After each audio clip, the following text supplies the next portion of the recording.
বর্তমান আইন শৃঙ্খলা পরিস্থিতিতে নির্বাচন করা সম্ভব বললেন স্বরাষ্ট্র উপদেষ্টা। থাকবে ৮০,০০০ সেনা সদস্য। আরপিও সংস্কার নিয়েও ইসিতে বৈঠক। প্রায় ১.৫ দশক পর নওগাঁ বিএনপির দ্বিবার্ষিক কাউন্সিল। নেতাকর্মীদের চাওয়া যোগ্য নেতৃত্ব। ভার্চুয়ালি বক্তব্য রাখবেন তারেক রহমান।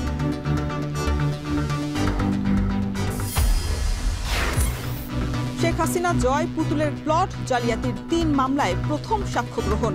আনাসসহ ৬ হত্যায় জড়িতদের ছাড় দেওয়ার না দেওয়ার হুঁশিয়ারি।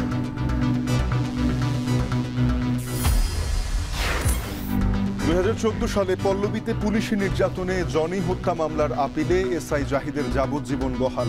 সাজা কমেছে আরেক পুলিশের।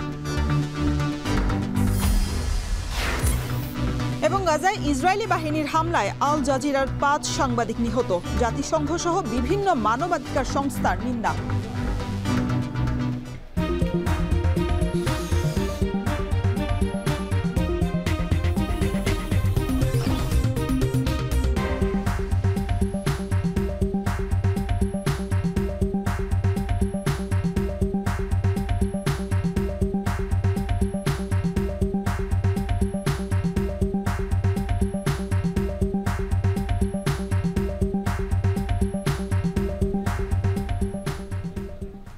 স্বাগত। এখন দুপুরে পুরো আয়োজনে আপনাদের সঙ্গে আছি আমি শরীফ রওশন এবং আমি তানজিম শাফিন।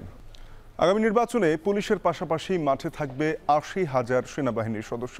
এছাড়াও বিজিবি, নৌবাহিনী সহ মোতায়েন থাকবে অন্যান্য সংস্থাও।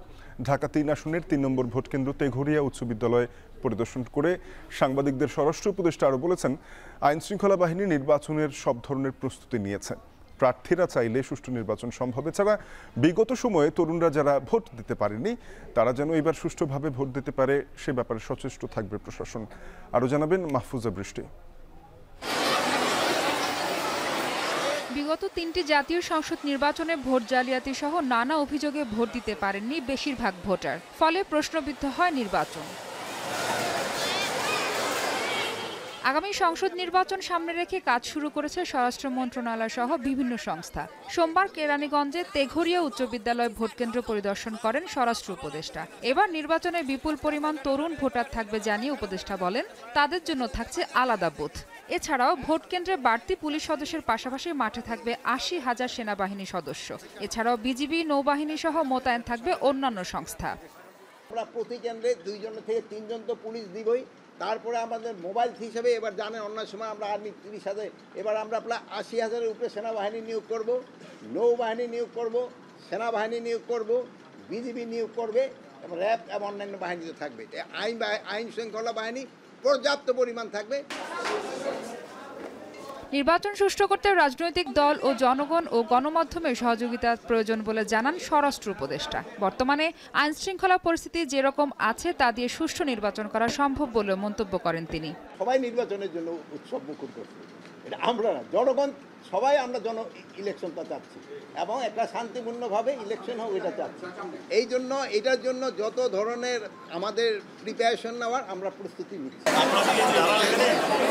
যত বড় রাঘব বোয়াল হোক না কেন, চাঁদাবাজির সঙ্গে জড়িত থাকলে ছাড় দেওয়া হবে না বলেও হুঁশিয়ারি দেন স্বরাষ্ট্র উপদেষ্টা। মাহফুজা বৃষ্টি, এখন ঢাকা। গণপ্রতিনিধিত্ব আদেশ আরপিও সংস্কারে একগুচ্ছ সুপারিশ চূড়ান্ত করতে কমিশনের সভা চলছে নির্বাচন কমিশনে। সিসির নেতৃত্বে বৈঠকে যোগ দিয়েছেন নির্বাচন কমিশনের ঊর্ধ্বতন কর্মকর্তারা। এ বিষয়ে বিস্তারিত জানাতে আমাদের সাথে যুক্ত হচ্ছেন সহকর্মী মিয়া আমিরুল।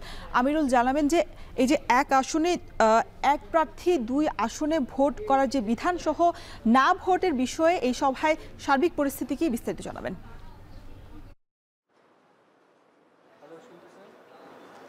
রওশন, এবারের যে গণঅভ্যুত্থান পরবর্তী সময়ে যে সামনে নির্বাচনটি আসতে যাচ্ছে সেটিতে মূলত যে নির্বাচন ব্যবস্থা সংস্কার কমিশন ছিল তাদের মধ্য থেকে মূলত বিভিন্ন ধরনের প্রস্তাবনা এসেছে। আপনি জেনে থাকবেন যে একজন প্রার্থীকে তাদের যে তার মানদণ্ডগুলো মানতে হয়, যে একজন প্রার্থী তাদের যোগ্যতা কতটুকু হতে পারে, বিশেষ করে শিক্ষাগত যোগ্যতার বিষয়টি এসেছে এবং সেই সাথে যে কতটি আসনে তিনি ভোট করতে পারবেন সেই বিষয়টি কিন্তু এসেছে। আপনি যেমনটি জানাচ্ছিলেন যে এখানটায় না ভোটের যে ব্যবস্থাপনা সেটি কিন্তু এবারে যুক্ত হতে যাচ্ছে বলে এখানে হয়তোবা এটি আসতে পারে আরপিওর সংশোধনের মধ্য দিয়ে। এবং সেই সাথে এখানটা আরও একটি বিষয় যেটি হয়েছে যে নির্বাচনে যারাই যে কোনো আসনে তারা ভোট করতে যাবে তাদের কিন্তু স্নাতক পাশের যে একটি বিষয় সেটি কিন্তু এখানে যুক্ত হতে পারে এবং সেই সাথে নির্বাচনের কোনো ধরনের প্রার্থিতা কিংবা কোনো প্রার্থী যদি তাদের বিরুদ্ধে যে আন্তর্জাতিক অপরাধ ট্রাইব্যুনাল কিংবা কোনো ধরনের মামলা বিচারাধীন থাকে সেই ক্ষেত্রে কিন্তু তাদেরকে অযোগ্য ঘোষণা করার যে একটি ব্যবস্থাপনা কিংবা অযোগ্য ঘোষণা করা হবে কিনা সেই ধরনের একটি আলাপ আলোচনা কিন্তু কমিশন বৈঠক সূত্র থেকে জানানো হচ্ছে এবং সেই সাথে যেটি বলা হচ্ছে যে আসলে এখানে এটা মূলত ছিল বৃহস্পতিবারের নবম কমিশন সবারই একটি অংশবিশেষ যেটি মুলতবি ঘোষণা করা হয়েছিল এবং সেদিনে মূলত আরও একটি বিষয় যেটি ছিল যে নির্বাচনে রাজনৈতিক দল ও প্রার্থীর আচরণ বিধিমালার যে একটি বিষয় এটা এইগুলো যেহেতু হচ্ছে নির্বাচনের রাজনৈতিক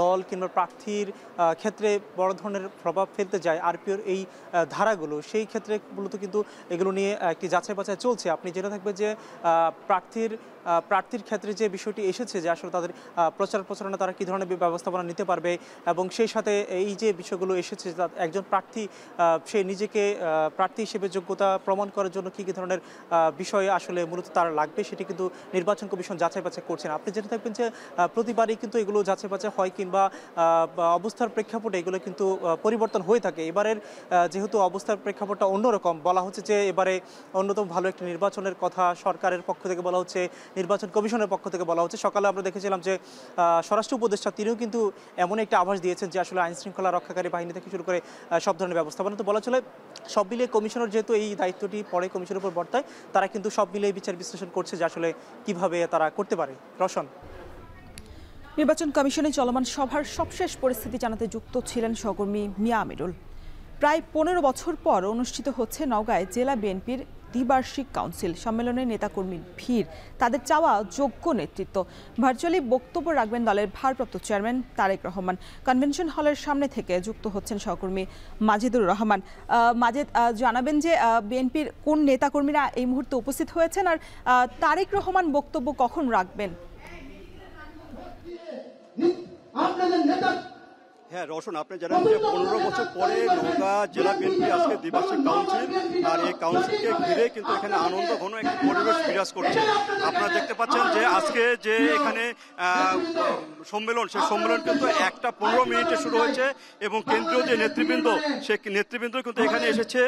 এখানে ইকবাল হাসান, মাহমুদ টুকু এখানে এসেছেন, এখানে বীর মুক্তিযোদ্ধা আব্দুল সালাম এসেছেন, তাছাড়া আরও কেন্দ্রীয় নেতৃবৃন্দ রাজশাহী বিভাগীয় সাংগঠনিক সম্পাদক সহ এখানে যে কেন্দ্রীয় নেতৃবৃন্দ তারা কিন্তু এসেছেন। আর কিছুক্ষণ পরেই কিন্তু তারেক রহমান এখানে বক্তব্য দেবেন এবং এই বক্তব্য এখানে শোনার জন্য কিন্তু উৎসুক যে এখানকার যারা নেতাকর্মী রয়েছেন তারা কিন্তু এখানে এসেছেন। আর এখানে বলে রাখি যে এখানে 1414 জন কাউন্সিলরের এখানে তারা ভোটাধিকার প্রয়োগের মাধ্যমে কিন্তু তাদের নির্বাচিত যে তাদের নেতা সেই নেতা নির্বাচন করবেন এবং এখানে যে আজকে ভোটের মাধ্যমে কিন্তু এই নেতা নির্বাচন করা হবে। আর এখানে ভোটের সম্পূর্ণ প্রক্রিয়া সম্পন্ন করেছেন এখানকার যে বগুড়া জেলা বিএনপি থেকে এখানে দায়িত্ব দেওয়া হয়েছে তাদের ভোট সুষ্ঠুভাবে করার জন্য, সেই কাজটি কিন্তু তারা করেছেন। এবং এখানে যে ভোটের পরিবেশ এবং এখানে যে আজকে যে আনন্দঘন পরিবেশ, এটা দেখে মনে হয় যে বিএনপি দীর্ঘদিন পরে যেন একটা খোলা জায়গা ভালোভাবে যেন তারা এখানে আজকে কাউন্সিল করতে পারছেন এবং এই কাউন্সিলের মাধ্যমে ভবিষ্যতে যে তারেক রহমানের যে নেতৃত্ব সেটা কিন্তু সুদৃঢ় করবেন এবং সামনে যে নির্বাচন সেই নির্বাচনে যেন ধানের শীষ মার্কায় ভোট দিয়ে কিন্তু তাদের যে ক্যান্ডিডেট, তাদের যে প্রার্থী, তাদের প্রার্থীকে যেন তারা জয়যুক্ত করতে পারেন সেইভাবে তারা কিন্তু প্রস্তুতি গ্রহণ করছেন। আর এই যে সম্মেলন, এই সম্মেলনের মাধ্যমে এখানকার যারা ত্যাগী নেতা তাদেরকে নির্বাচিত করতে চান। আর এখানে বলে রাখি যে এখানে সভাপতি পদে 8 জন এখানে তারা প্রতিদ্বন্দ্বিতা করছেন এবং সাধারণ সম্পাদক পদেও কিন্তু 4 জন প্রতিদ্বন্দ্বিতা করছেন এবং সাংগঠনিক সম্পাদক পদেও কিন্তু 8 জন প্রতিদ্বন্দ্বিতা করছেন এবং এই প্রতিদ্বন্দ্বিতার মাধ্যমে কিন্তু এখানে নির্বাচনের মাধ্যমে তাদের নেতা নির্বাচন করবে এবং নেতা নির্বাচনের মাধ্যমে আজকে সম্মেলন, সেই সম্মেলন শেষ হবে। আর কিছুক্ষণ পরেই কিন্তু বিএনপির যে ভারপ্রাপ্ত চেয়ারপারসন তারেক রহমান তিনি কিন্তু ভার্চুয়ালি এখানে নেতাকর্মীদের সাথে মিলিত হবেন, তিনি বক্তব্য রাখবেন, দিক নির্দেশনা দিবেন। এভাবে কিন্তু এই সম্মেলনটা কাজ এগিয়ে চলছে এবং আজকে এই সম্মেলন হয়তো বা 5টা-6টা পর্যন্ত চলবে ভোটের যে প্রক্রিয়া সেটি শেষ করতে। এই ছিল রওশন আমার কাছে নওগাঁর যে কনভেনশন হল, সেই হল থেকে সর্বশেষ। নওগাঁয় জেলা বিএনপির দ্বিবার্ষিক কাউন্সিলের সবশেষ খবর জানাতে যুক্ত ছিলেন সহকর্মী মাজেদুর রহমান। ক্ষমতার অপব্যবহার ও রাজুকের আইন ভঙ্গ করে 30 কাঠা প্লট বরাদ্দ নেন শেখ হাসিনা ও তার পরিবারের সদস্যরা। দুদকের মামলায় সাক্ষ্য গ্রহণের প্রথম দিনে এই কথা জানান সংস্থাটির কর্মকর্তারা। আর সাবেক প্রধানমন্ত্রীকে খুশি করতেই রাজুক সহ সংশ্লিষ্ট কর্মকর্তারা অবৈধভাবে শেখ হাসিনার পরিবারকে প্লট বরাদ্দ দেয়। রাব্বি হোসেনের প্রতিবেদনে থাকছে বিস্তারিত। সম্পদ, বাড়ি গাড়ি এর প্রতি আমার কোনো লোভ নেই। আমি এসেছি বাংলাদেশের মানুষের ভাগ্য করতে। অথচ দুর্নীতি দমন কমিশন বলছে প্রধানমন্ত্রীর ক্ষমতার অপব্যবহার করে আইন বহির্ভূতভাবে রাজুকের একাধিক প্লট বাগিয়ে নেয় শেখ হাসিনা ও তার পরিবারের সদস্যরা, যেখানে প্রত্যক্ষ সহযোগিতা করেছে তৎকালীন রাজুক ও গণপূর্ত অধিদপ্তরের কর্মকর্তারা। সোমবার শেখ হাসিনা ও তার পুত্র কন্যাসহ প্লট দুর্নীতির পৃথক 3 মামলায় শেখ হাসিনা, সজীব ওয়াজেদ জয়, সাইমা ওয়াজিদ পুতুল সহ 47 জন আসামির বিরুদ্ধে সাক্ষ্য দিতে আসেন মামলার বাদী দুদকের উপপরিচালক সালাউদ্দিন, সহকারী পরিচালক আফনান জান্নাত কেয়া ও SM রাশেদুল হাসান। কয়েক ঘণ্টাব্যাপী সাক্ষ্য গ্রহণে উঠে আসে শেখ পরিবারের নানা দুর্নীতির তথ্য। বলা হয় রাজুকের প্লট পেতে কোনো আবেদনই করেনি শেখ হাসিনার পরিবার। ধানমন্ডিতে রাজুকের বরাদ্দকৃত বাড়ি থাকা সত্ত্বেও আইন বহির্ভূতভাবে প্লট নেয় তারা। শেখ হাসিনার ধানমন্ডিতে যে সুদাসদন সেটা তার হাজব্যান্ডের নামে, অর্থাৎ যদি পরিবারের গার্জিয়ান বা পরিবারের কোনো সদস্যর কোনো বাড়ি থাকে, সে ঢাকা নারায়ণগঞ্জে যে কোনো জায়গায় যদি বাড়ি থাকে বা প্লট থাকে, তাহলে সেক্ষেত্রে সে কোনো রাজুকের প্লট পাওয়ার হকদার না এবং তারা পাবে না। আবেদন করলেও সেটা বাতিলযোগ্য। রাজুক সহ সংশ্লিষ্ট কর্মকর্তারা লাভবান ও শেখ হাসিনাকে খুশি করতে অবৈধভাবে প্লট বরাদ্দ দেয় বলে সাক্ষ্য প্রদান করেন তারা। শেখ হাসিনা সহ অন্য আসামিরা পলাতক থাকায় এ মামলায় সাক্ষীদের জেরা করার কোনো সুযোগ নেই। এ মামলার পরবর্তী সাক্ষ্য গ্রহণ 26শে আগস্ট, আর বাকি 3 মামলার সাক্ষ্য নেওয়া হবে 13 আগস্ট। রাব্বি হোসেন, এখন, ঢাকা। জুলাই গণঅভ্যুত্থানে চানখারপুলে শাহরিয়ার খান আনাস সহ 6 জনকে হত্যার অভিযোগে ডিএমপির সাবেক কমিশনার হাবিবুর রহমান হাবিব সহ 8 জন বরখাস্ত পুলিশের বিরুদ্ধে সূচনা বক্তব্য শেষ হয়েছে। চলছে সাক্ষ্য গ্রহণ। সকালে কনস্টেবল সুজন সহ 4 আসামিকে ট্রাইব্যুনালে হাজির করা হয়। বিচারপতি মোহাম্মদ গোলাম মুর্তুজা মজুমদারের নেতৃত্বাধীন 3 সদস্যের ট্রাইব্যুনাল 1 এ সাক্ষ্য গ্রহণ শুরু হয় বেলা 12টায়। 8 আসামির মধ্যে শাহবাগ থানার বরখাস্ত সাবেক ওসি আরশাদ হোসেন, কনস্টেবল মোহাম্মদ সুজন মিয়া, ইমাজ হোসেন ইমন ও নাসিরুল ইসলাম গ্রেপ্তার আছেন। আর পলাতক আছেন ডিএমপির বরখাস্ত সাবেক কমিশনার হাবিবুর রহমান, যুগ্ম কমিশনার সুদীপ কুমার চক্রবর্তী, রমনা অঞ্চলের সাবেক অতিরিক্ত উপকমিশনার শাহ আলম মোহাম্মদ আখতারুল ইসলাম ও রমনা অঞ্চলের সাবেক সহকারী কমিশনার মোহাম্মদ ইমরুল। এর মাধ্যমে শেখ হাসিনার মামলার পর জুলাই গণঅভ্যুত্থানের দ্বিতীয় কোনো মামলায় সাক্ষ্য গ্রহণ শুরু হলো। জুলাই গণহত্যার জড়িত কেউই ছাড় পাবে না বলে জানান প্রসিকিউশন।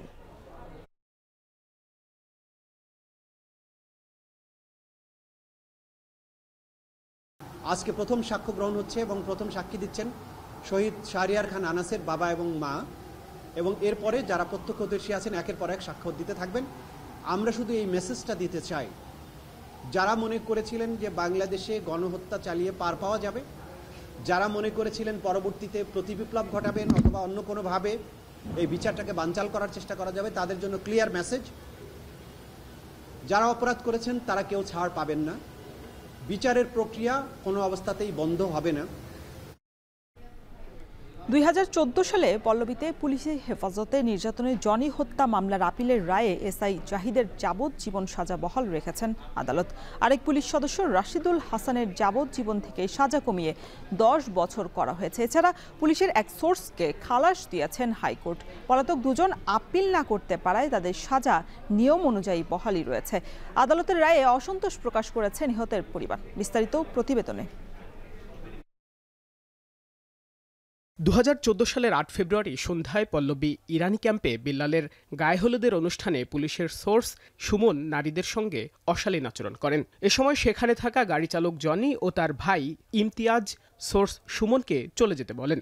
এ নিয়ে সুমনের সঙ্গে 2 ভাইয়ের বাকবিতণ্ডা হয়। এক পর্যায়ে সুমনের ফোনে পুলিশ এসে 2 ভাইকে ধরে নিয়ে যায়। পরবর্তীতে পুলিশ হেফাজতে নির্যাতনে জনির অবস্থার অবনতি হয়। অবস্থা খারাপ হলে তাকে ঢাকা মেডিকেল কলেজ হাসপাতালে নেওয়া হয়। পরে চিকিৎসক জনিকে মৃত ঘোষণা করেন। ভাই ও সন্তান হারানোর বিচারের দাবিতে প্রায় এক যুগ আদালতে আদালতে ঘুরেছে পরিবারটি। বিচারপতি এস.এম. কুদ্দুস জামান ও বিচারপতি এ.কে.এম. রবিউল হাসানের হাইকোর্ট বেঞ্চ 2 দিন ধরে মামলার রায় পড়েন। সোমবার রায় ঘোষণায় এসআই জাহিদের যাবজ্জীবন সাজা বহাল, আরেক পুলিশ সদস্য রাশেদুলের যাবজ্জীবন থেকে সাজা কমিয়ে 10 বছর কারাদণ্ড দেওয়া হয়। খালাস পেয়েছে পুলিশের সোর্স রাসেল। আজকে মহামান্য হাইকোর্ট রায় প্রদান করেছেন। উক্ত রায়ে এসআই জাহিদুর রহমানের সাজা বহাল রেখেছেন। এসআই রাশিদুল হাসানের সাজা কমিয়ে 10 বছর করেছেন। সেটা হলো নির্যাতন ও হেফাজতে মৃত্যু নিবারণ আইনের 15(1) ধারায়। এবং পুলিশের সোর্স রাশেদকে যে সাজা দেওয়া হয়েছিল সেই সাজা থেকে তাকে বেকসুর খালাস প্রদান করা হয়েছে। তবে মামলার রায়ে শতভাগ সন্তুষ্ট নন নিহত জনির পরিবার। আমার ছেলেটা গেছে, আমি ছেলেকে তো পাবো না, আর আমাদের জীবনটা শেষ, আমাদের জীবন অর্ধেক হয়ে গেছে। আমরা পরিপূর্ণ রায় পাইনি। আমাদেরকে 6 থেকে 7 জন পুলিশ সদস্যরা মেরেছিল। সেখান থেকে পুলিশ সদস্যর নাম কার কিভাবে বলতে হবে আমি কোনো কিছু জানতাম না। আমি পরে তদন্তের মধ্যে ছবি দেখে যাদেরকে চিনেছিলাম সেভাবে আমি বলেছি। একজন পাবলিক মারলে তাকে চেনা যায়, পুলিশ সদস্যদের নাম না জানার কারণে এখান থেকে 8-10 জন পুলিশ সদস্য বেঁচে গিয়েছে। 2013 সালের আইনে পুলিশ হেফাজতে মৃত্যু নিবারণ আইনে প্রথম মামলার প্রথম রায় এটি। দণ্ডিতদের মধ্যে তৎকালীন এসআই কামরুজ্জামান শুরু থেকেই পলাতক। অন্য আসামি সুমন সাজা শেষ করে কারাগার থেকে মুক্তি পেয়েছেন। বাইজিদ সাদ, এখন, ঢাকা। একটু বৃষ্টিতেই ডুবে যায় রাজধানী। জলাবদ্ধতার সৃষ্টি হয় নগরীর বিভিন্ন সড়কে। নগরপিতা থেকে প্রশাসক সব আমলেই আছে জলাবদ্ধতা নিয়ে রাজধানীর নগরবাসীর ভোগান্তি। নগর পরিকল্পনাবিদরা বলছেন, রাজধানীর জলাবদ্ধতা নিরসনে 80-র দশকের পর থেকে এই পর্যন্ত প্রায় 6টি মাস্টার প্ল্যান নেওয়া হয়েছে, কিন্তু এর কোনোটি এখন পর্যন্ত বাস্তবায়ন করেনি ঢাকার 2 সিটি কর্পোরেশন। ফলে জলাবদ্ধতার সমস্যা রয়ে গেছে। শম্পা বিশ্বাসের প্রতিবেদন।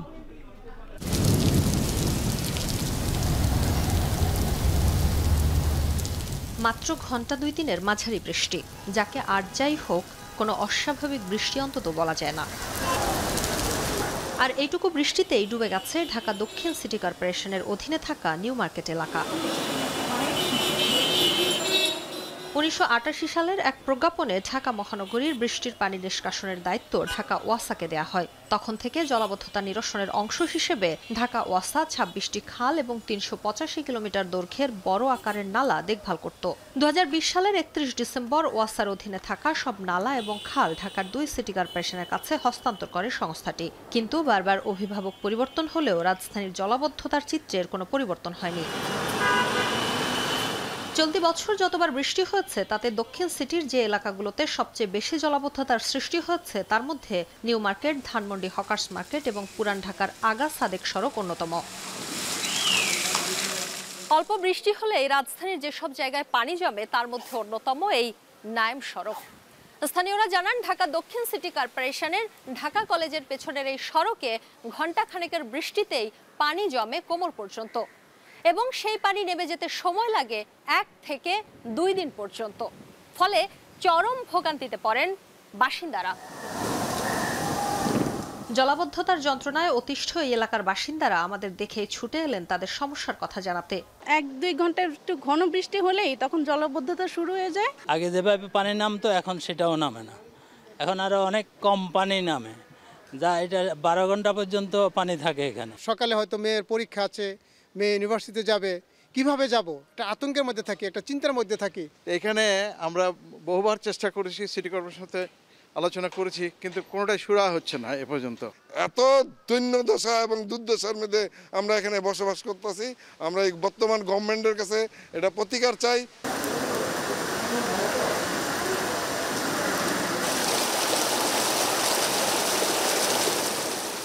স্থানীয়দের এই কথার সত্যতা মেলে বুধবারের ঘণ্টা 2-এর বৃষ্টির পর। ডুবে গেছে পুরো এলাকা।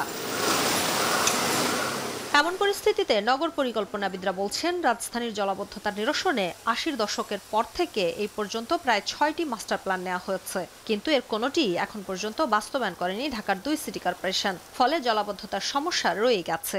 এখন পানি পড়ার থেকে শুরু করে নদীতে যাওয়া পর্যন্ত এখানে কোনো একটি জায়গায়ও যদি এটা বাধাগ্রস্ত হয় তাহলে আপনার জলাবদ্ধতা তৈরি হবে। যে কাজগুলো হয় এটা সিজনাল কাজ, এই সিজনাল কাজ দিয়ে আপনি জলাবদ্ধতা দূর করতে পারবেন না। এখানে অনেক পরিমাণে ইনভেস্টমেন্ট দরকার, বিশেষ করে আপনার জলাবদ্ধতা নিরসনে ড্রেনেজ মাস্টার প্ল্যানের সম্পূর্ণ বাস্তবায়ন করা প্রয়োজন এবং বিশেষ করে যে সকল অঞ্চল নিচু এলাকা আছে, ওয়াটার রিটেইনিং এরিয়া আছে, এগুলোকে পুনরুদ্ধার করা এবং যাতে করে পানি গিয়ে সেখানে দাঁড়াতে পারে এবং এটা পানি পরবর্তীতে বেরিয়ে যেতে পারে। তবে মাস্টার প্ল্যান নিয়ে প্রশ্ন করেও সদুত্তর মেলেনি সিটি কর্পোরেশন থেকে। নানা পরিকল্পনার কথা বলেই দায় সারল সংস্থাটি। আমাদের সমন্বিত যে প্রচেষ্টাগুলি, যে ড্রেন পরিষ্কার, খাল পরিষ্কার, এগুলি কিন্তু এখন করা হচ্ছে।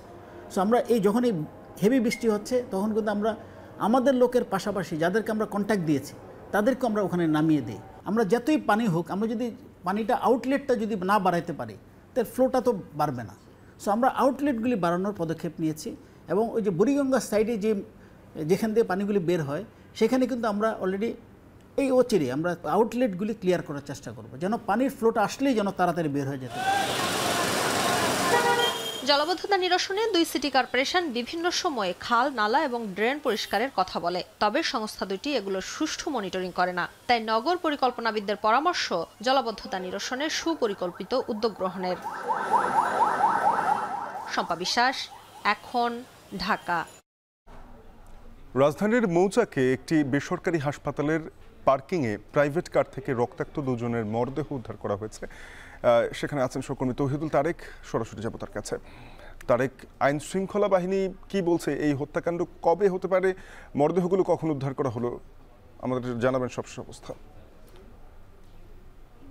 কলেজের ঠিক গ্রাউন্ড ফ্লোরে আপনারা দেখতে পাচ্ছেন যে আমার পেছনের দিকে যে গাড়িটি রয়েছে, এই গাড়িটিতে বেশ কিছুক্ষণ আগে দুটি লাশের খোঁজ পায় এখানকার কর্তৃপক্ষ। এরপরে কিন্তু রমনা থানায় তারা খোঁজ দিলে তারা কিন্তু এই 12টা নাগাদ ঘটনাস্থলে এসে উপস্থিত হন এবং এর পরপরই কিন্তু যে সিআইডি, সেই সিআইডি শাখার লোকজন কিন্তু এখানে আসেন এবং এসেই কিন্তু তারা এখানে আপনারা দেখতে পাচ্ছেন যে সিআইডির যে লোকেরা রয়েছেন তারা কিন্তু এখানে যে লাশ দুটি রয়েছে সেগুলোর যে তদন্ত এবং তারা পরিচয় শনাক্ত করার চেষ্টা করছেন এবং একই সাথে তারা শনাক্ত করার চেষ্টা করছেন যে কিভাবে তারা মারা গেলেন সেই বিষয়টিও কিন্তু তারা জানার চেষ্টা করছেন। আমরা কথা বলার চেষ্টা করেছি পুলিশের সাথে, কিন্তু এখন পর্যন্ত পুলিশ বলেছে যে তারা কিছু জানতে পারেনি, তদন্ত চলমান রয়েছে। তারা আরও বলেছে যে এই প্রাথমিক যে তদন্ত রয়েছে সেই তদন্তের পরপরই কিন্তু তারা আর কি একটি ব্রিফ করে আর কি আমাদের জানানোর চেষ্টা করবেন। তবে পারতপক্ষে আমরা যে লাশ দুটি এখানে দেখেছি তা দেখে বোঝা যাচ্ছে যে বেশ কিছুদিন আগেই তাদের মৃত্যু হয়েছে, কিন্তু কখন কিভাবে হয়েছে সে সংক্রান্ত কোনো তথ্য কিন্তু এখনও জানা যায়নি। এবং আপনারা দেখতে পাচ্ছেন যে সময় যত গড়াচ্ছে ততই কিন্তু এখানের পরিস্থিতিটা কিছুটা থমথমে অবস্থা বিরাজ করছে। আপনারা দেখতে পাচ্ছেন যে সিআইডি যে টিমটি রয়েছে সেই টিমটি এখন যে লাশ দুটি রয়েছে, লাশ দুটির অবস্থান যদি একটু আপনাদেরকে বলি, যে এই গাড়িটির সামনের যে দুটি সিট রয়েছে সেই দুটি সিটেই এই লাশ দুটি পড়ে আছে। আমরা দেখেছি ভিতরের অবস্থা এবং লাশ দুটো প্রায় গলে যাওয়ার উপক্রম হয়ে দাঁড়িয়েছে, যাতে বোঝা যাচ্ছে যে তাদের মৃত্যু বেশ কিছুদিন আগে হয়েছে এখানে। এবং একই সাথে যে বিষয়টি আমরা পুলিশের সাথে কথা বলার চেষ্টা করেছি, জানার চেষ্টা করেছি মূলত কিভাবে তাদের মৃত্যু হয়েছে বা কবেই বা ওদের মৃত্যু হয়েছে এই সংক্রান্ত যতটুকু বিস্তারিত আর কি আমরা জানার চেষ্টা করেছি। তারা বলছে যে তদন্ত চলছে, তদন্তের পরেই তারা একটি ব্রিফ করবেন, ব্রিফের পর আমাদেরকে তারা জানানোর চেষ্টা করবেন। এই ছিল আমার সর্বশেষ। সহকর্মী তৌহিদুল তারেক যুক্ত হয়েছিলেন, জানাচ্ছিলেন রাজধানীর মৌচাকে একটি বেসরকারি হাসপাতালের পার্কিংয়ে একটি প্রাইভেট কারে দুজন ব্যক্তির রক্তাক্ত মরদেহ উদ্ধার করেছে আইন শৃঙ্খলা বাহিনী। এ নিয়ে সবশেষ অবস্থা। এদিকে গাজীপুরে সাংবাদিক তুহিন হত্যায় জড়িত সন্দেহে গ্রেপ্তার আসামিদের আদালতে তোলা হয়েছে। এ নিয়ে আরও জানাতে আদালত প্রাঙ্গণ থেকে যুক্ত হয়েছেন সহকর্মী ইফতেখার রায়হান। ইফতেখার, মামলায় এখন পর্যন্ত কয়জনকে গ্রেপ্তার করা হয়েছে? আসামিদের কতদিনের করে রিমান্ড আবেদন করেছে পুলিশ? শাফিন, আসলে গাজীপুরে যে সাংবাদিক আসাদুজ্জামান তুহিন হত্যা মামলায় ইতিমধ্যে 7 জনকে গ্রেপ্তার করেছে আইন শৃঙ্খলা বাহিনী। এরপরে তাদেরকে 2 দিনের রিমান্ড দেওয়া হয় এবং আজকে মূলত তাদের যে 2 দিনের রিমান্ড সেই রিমান্ডের শেষ হয়েছে এবং রিমান্ড শেষে তাদেরকে দুপুরে কিছুক্ষণ আগেই তাদেরকে রিমান্ড শেষে আদালতে তোলা হয়েছে এবং এই 7 জন আসামির মধ্যে এই ঘটনার যে মূল হোতা কেটু মিজান এবং তার স্ত্রী শেফালি আক্তার ওরফে পারুল আক্তার ওরফে যে গোলাপি সহ মোট 7 জনকে কিন্তু আদালতে তোলা হয়েছে এবং এই আদালতে আজকে যে 7 জনকে তোলা হয়েছে মূলত তাদের জবানবন্দি দেওয়ার কথা ছিল, তবে 7 জনের মধ্যে একজন অর্থাৎ শাহজালাল নামে এক আসামি তিনি ম্যাজিস্ট্রেটের উপস্থিতিতে তিনি জবানবন্দি দিতে রাজি হয়েছেন, যে কারণে তাকে চিফ মেট্রোপলিটন ম্যাজিস্ট্রেট আদালতে তোলা হয়েছে এবং বাকি যে 6 আসামি রয়েছে তাদেরকে গারদে রাখা হয়েছে।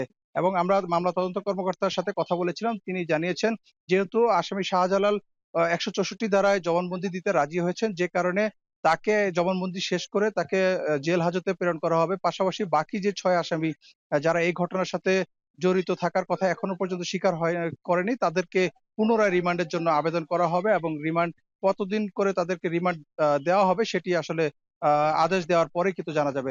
এবং যে শাহজালাল আজকে মূলত এই হত্যা মামলায় জবানবন্দি দিচ্ছেন তার নামে এর আগেও কিন্তু 8টি মামলা রয়েছে। পাশাপাশি এই ঘটনার সিসিটিভি ক্যামেরায় যাকে শনাক্ত করা গেছে মিজান, কেটু মিজান, তার বিরুদ্ধে কিন্তু এর আগে 15টি মামলা রয়েছে। পাশাপাশি এই হানি ট্র্যাপের ঘটনায় কিন্তু আরো একজনকে আটক করা হয়েছে, সেটি হচ্ছে শহীদুল নামের। সেই শহীদুলকে কিন্তু এই হত্যা মামলায় গ্রেপ্তার দেখানো হয়নি, তাকে হানি ট্র্যাপের ঘটনায় যে আহত বাদশা সেই মামলায় গ্রেপ্তার দেখানো হয়েছে এবং গ্রেপ্তার দেখে তাকে আদালতের মাধ্যমে কারাগারে প্রেরণ করা হয়েছে।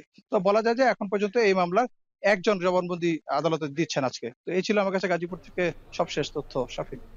গাজীপুরের সাংবাদিক তুহিন হত্যা মামলার আসামিদের আদালতে তোলা হয়েছে নিয়ে সবশেষ অবস্থা জানাচ্ছিলেন ইফতেখার রায়হান। গাজীপুরে 11 বছরের স্কুল ছাত্রীকে ধর্ষণের অভিযোগ উঠেছে 4 জনের বিরুদ্ধে। মোবাইলে ঘটনার ভিডিও ধারণ করে ছড়িয়ে দেওয়ার হুমকি দিয়ে বেশ কয়েকদিন ধরে ওই কিশোরীকে ধর্ষণ করে আসছিল অভিযুক্তরা।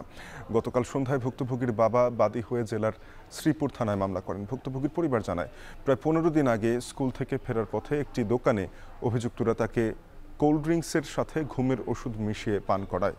এরপর অচেতন অবস্থায় পাশের জঙ্গলে নিয়ে ধর্ষণ করে।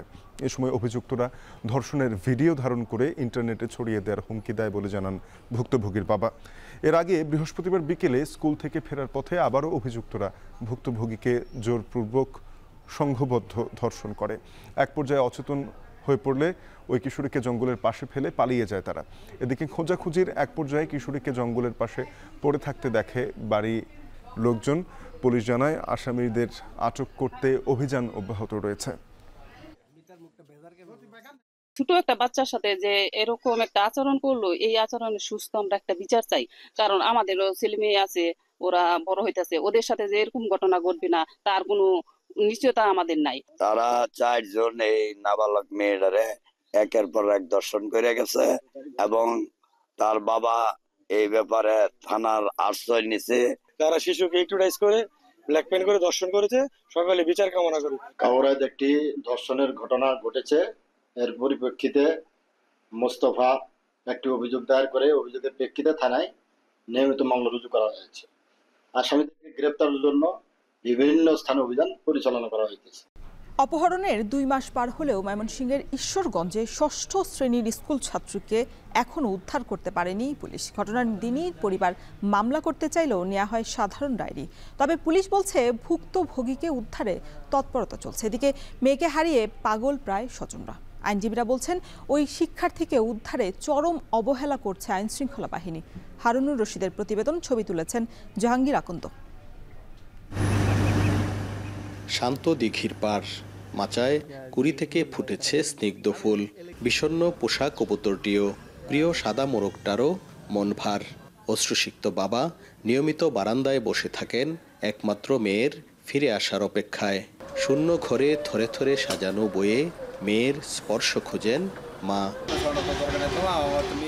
স্বজনরা জানান গত 18 জুন ময়মনসিংহের ঈশ্বরগঞ্জের বালিহাটা গ্রামের 6ষ্ঠ শ্রেণীর ছাত্রীকে স্কুলে যাওয়ার পথে স্থানীয় বখাটে সজীব ও তার সহযোগীরা তুলে নিয়ে যায়। বিষয়টি থানায় জানানো হলেও পুলিশ নিখোঁজ ডায়েরি নেয় পরদিন। ঘটনার 38 দিন পর গেল 26 জুলাই এ ঘটনায় অপহরণের মামলা নেয় পুলিশ।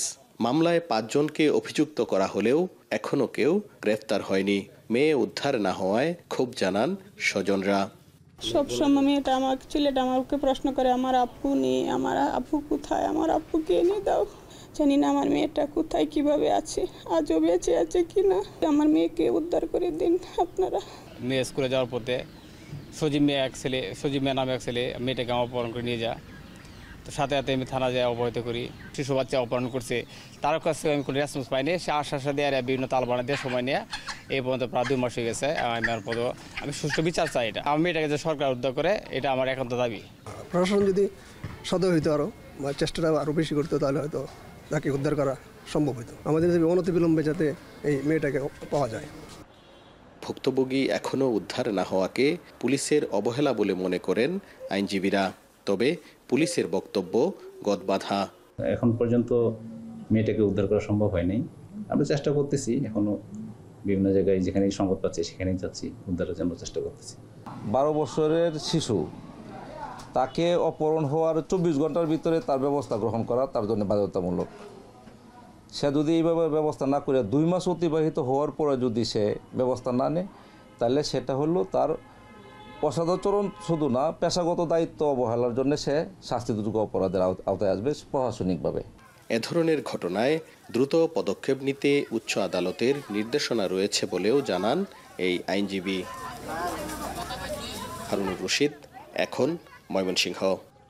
এবারে দেশের বাইরের খবর। ভারতের স্বচ্ছ ভোটার তালিকা চেয়ে নির্বাচন কমিশন অভিমুখে মার্চ করার সময় দিল্লি পুলিশের হাতে আটক হয়েছেন বিরোধী দলীয় নেতা রাহুল গান্ধী ও প্রিয়াঙ্কা গান্ধী সহ আরও অনেকে। সোমবার সকালে রাহুল গান্ধীর নেতৃত্বে ভারতের পার্লামেন্ট থেকে ইসি বরাবর মার্চ করেন তারা। এ সময় ইসির বিরুদ্ধে 2024 সালের বিহারের লোকসভা নির্বাচনে ভোটার তালিকা জালিয়াতির অভিযোগ তোলেন তারা। র্যালি নিয়ে ইসির সামনে এলে পুলিশি বাধার মুখে পড়েন বিক্ষোভকারীরা। এক পর্যায়ে রাস্তায় বসে পড়েন কংগ্রেস নেতাকর্মীরা। সে সময় অনেককে পুলিশ ব্যারিকেডের উপরে উঠে দেখা যায়।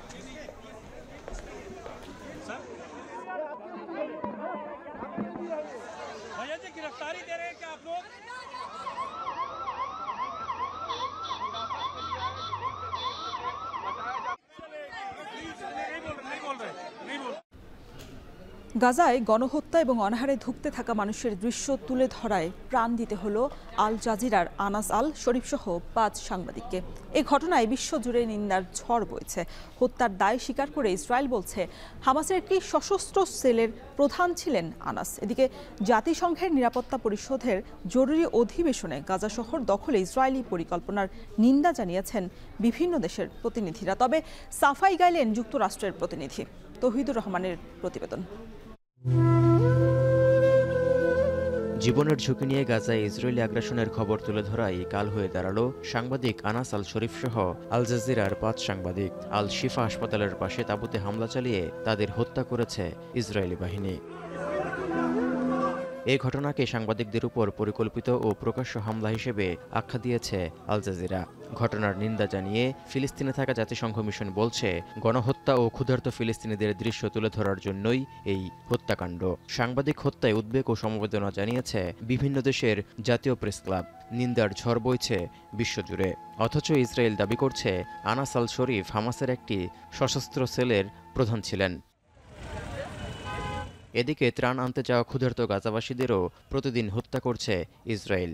এতে করে চরম পর্যায়ে পৌঁছেছে মানবিক সংকট। সীমান্ত বন্ধ থাকায় বিমান থেকে ফেলা হচ্ছে ত্রাণ। এমন মানবিক বিপর্যয়ের মধ্যে দ্রুত ইসরায়েলি আগ্রাসন থেকে রেহাই পেতে চান ফিলিস্তিনিরা।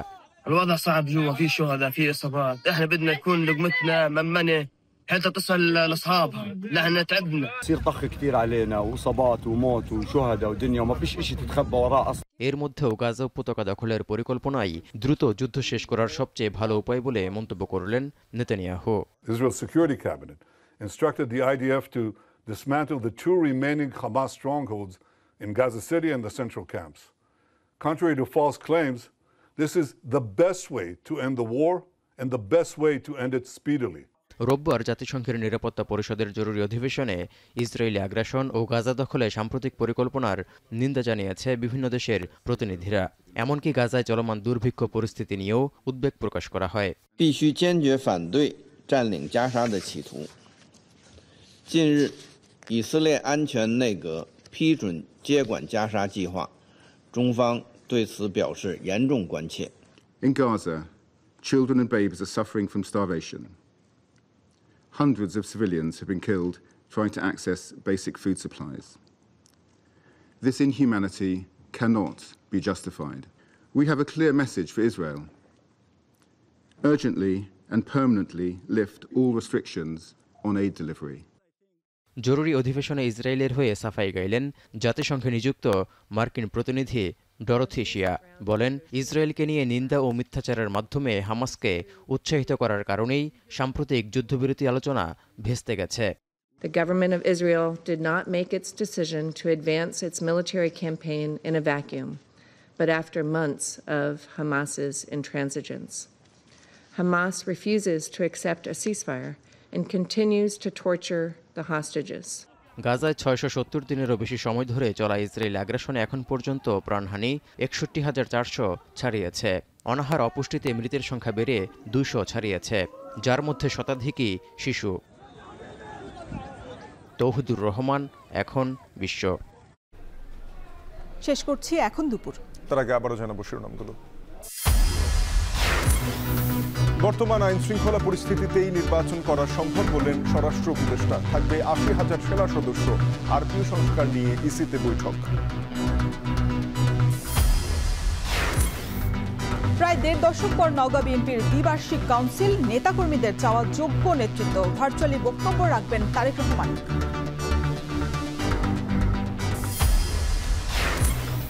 শেখ হাসিনা জয় পুতুলের প্লট জালিয়াতির ৩ মামলায় প্রথম সাক্ষ্য গ্রহণ। আনাস সহ গণহত্যার জড়িতদের ছাড় না দেওয়ার হুঁশিয়ারি।